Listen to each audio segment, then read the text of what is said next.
Suddenly no one was staring at me anymore. Everyone went back to minding their own business. I don't know what it was, but I was thankful. Vodka and lemonade with a hint of lime. She grinned as I took it from her. Everything okay? She frowned. I swear I heard a growl, either that or I'm losing my mind. Taking a drink, I walked closer to the back windows. Your house is beautiful, Alana. Thank you. Jake designed it along with my dad. I love the windows. If this was my house, I would never leave. They worked hard at it. We're having a dinner tomorrow night at my parents'. You and your gran should come. I'll see if she's free. You should come. I'll be back in a minute.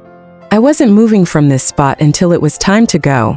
I couldn't get over how stunning the view was. I bet it looked amazing in the summer too. I was starting to feel weird again.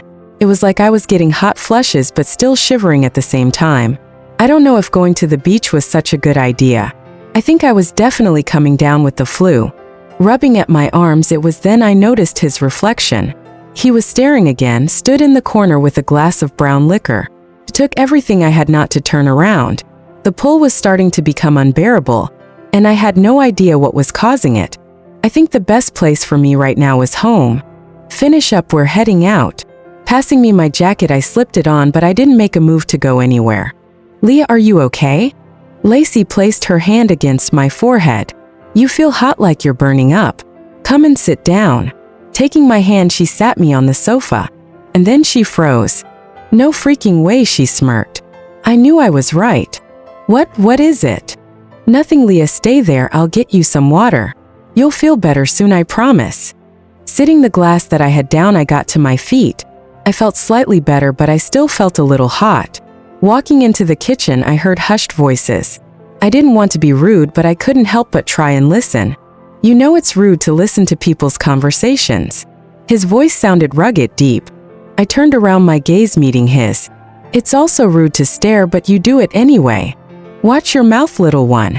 As he took a step forward, I took one back. I still wasn't sure about him.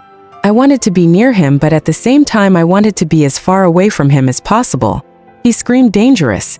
Leah, you still up for coming with us? Yes, I said at the same time he said no. Lacey smirked. I glared. And so it begins, she laughed, but it wasn't appreciated by Jake.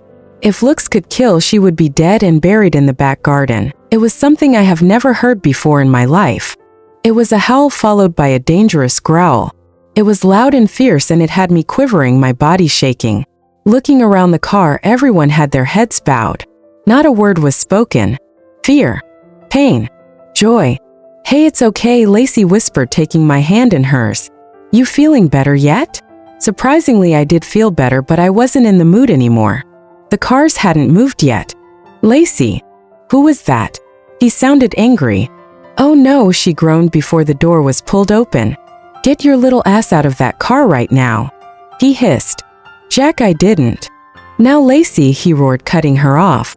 This guy wasn't playing around. If Lacey was smart, she'd listen to him. Beach is off tonight, guys, and you can thank Lacey for that one. As she got out, he grabbed a hold of her arm and pulled her inside.